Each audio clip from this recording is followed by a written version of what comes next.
Marriage is essential to Jane Austen's art. All six of her novels end in marriage. The concluding marriage is inseparable from her comic vision. What does that mean? If we think about comedy broadly, if we think about comedy, say, in contrast to tragedy, we see it this way. If tragedy is a world where people do not get what they deserve, comedy is a world where people get exactly what they deserve. So let's think about it. Classic Greek tragedy, Oedipus Rex. Oedipus certainly suffers more than he deserves. Yes, he might deserve to suffer in that world because of the terrible things he did, uh, but he did these things without knowledge that he was doing them. In fact, he tried his whole life not to marry his mother and kill his father, but these things happened to him. Gouges out his eyes, exiled from his city, Thebes. He suffers more than he deserves. Same in Shakespeare's comedies. Lear, Othello. These are worlds where there is not a neat equation between action and reward or punishment for action. Dante, the great medieval epic poet, called his poem that depicts the journey through hell, purgatory, and paradise a comedy, the Divine Comedy. Well, if you read it, you see rather quickly it's not funny, not really, but it's a comedy because it's a world where people get exactly what they deserve. All the evil people get the exact punishment they deserve, the exact contrapasso, and in purgatory the exact penance, and in paradise the exact pleasure. So when we look at, say, Shakespeare's comedies, like As You Like It or Midsummer Night's Dream, these end in marriage. They start out, these comedies, with society in a somewhat stable mode, and then something terrible happens and the society is very much put at risk.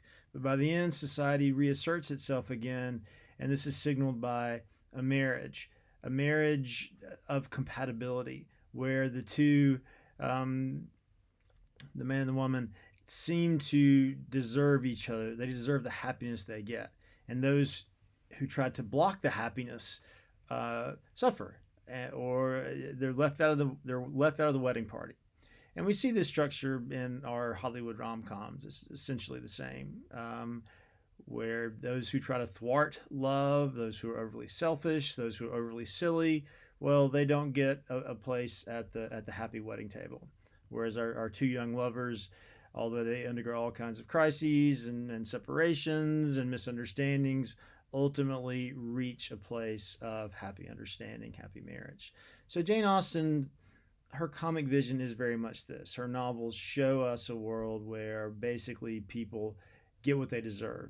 The good people, given her moral universe, get what they deserve, and the bad people get what they deserve, which is usually, in her case, a life of a painful, a bad marriage. So let's look at how marriages play out in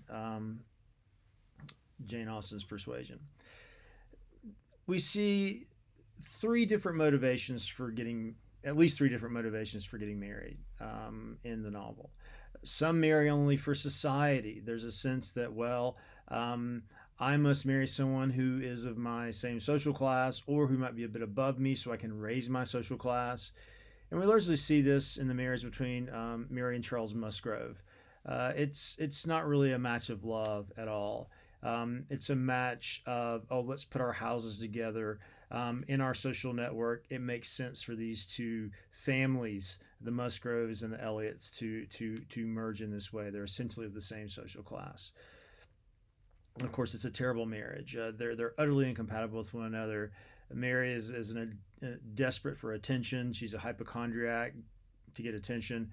Charles can't stand her. He basically just endures her. He's always out hunting. This is not an ideal marriage at all. Well, then we can have marriage for money, and this is what Mr. Elliot does. He marries the daughter of a very wealthy industrialist. Not a happy marriage at all. Of course, she dies young. He's still in mourning when he's trying to court Anne, but he's not been in mourning that long, which suggests that he never really loved her anyway. We see Miss Clay trying to do the same thing towards Sir Walter, trying to catch him for his money. In Austen's world, this kind of marriage doesn't work either. I guess a third motivation for marriage in the novel would be, I'll call it infatuation. Clearly, Anne's mother, Lady Elliot, could not love Sir Walter. He's not a lovable man at all.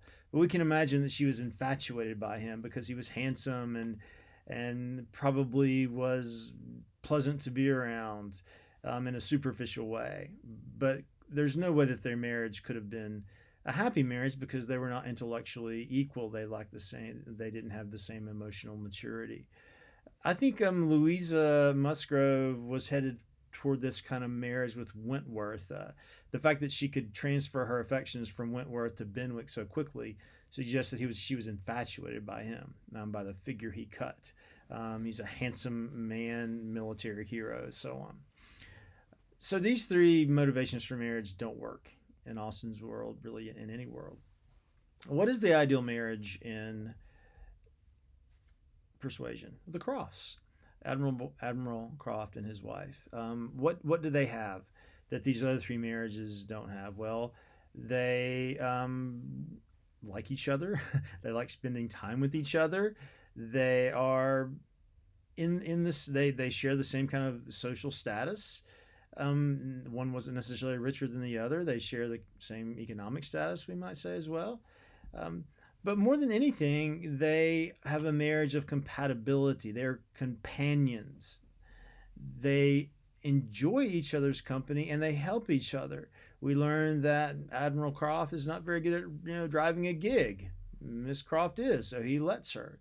We learn that he doesn't have a great head for business, so he allows her to make business decisions. They're equals as intellectuals, and they're friends. So we see in Austen this probably a fairly new way of thinking about marriage, at least in the novel, which is marriage as a kind of friendship. And we've adopted that model for marriage in our culture, where we expect our spouses to be our best friends as well as all the other things that a spouse can be. So we see Anne and Wentworth, obviously move toward throughout the novel their marriage, and we can imagine that their marriage will probably be a bit like the Crofts. They are intellectually equal, even though they don't come from the same social rank, because of this kind of rise of the middle class.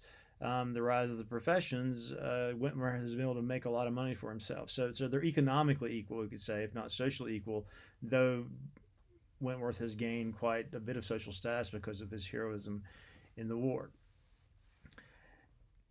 But like the Crofts, and most importantly, they help each other. So what does Anne learn from Wentworth? Well, she learns the value of taking a risk. That you have to take a risk sometime in life to get the payoff you want. She didn't know that when she was 19, but now she does, and she has seen Wentworth embody that. What does Wentworth learn from Anne? Well, he's learned that there is a value for prudence too. That maybe Anne wasn't so wrong to reject him. He has seen what happens when people are foolhardy, for being overly risky, with Louisa falling and almost dying.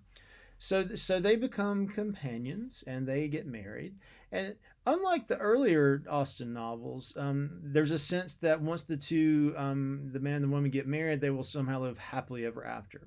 And that's how our rom-coms generally end. Oh, they're perfectly matched and they will live happily ever after. So that's where the film ends, or that's where Austen's earlier novels end. But Persuasion's different.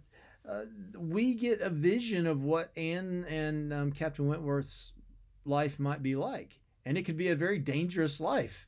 They have to be ready for the alarm at any time. So this isn't a happily ever after kind of novel. This is a more realistic take of, okay, the two are married, but what's it going to be like after?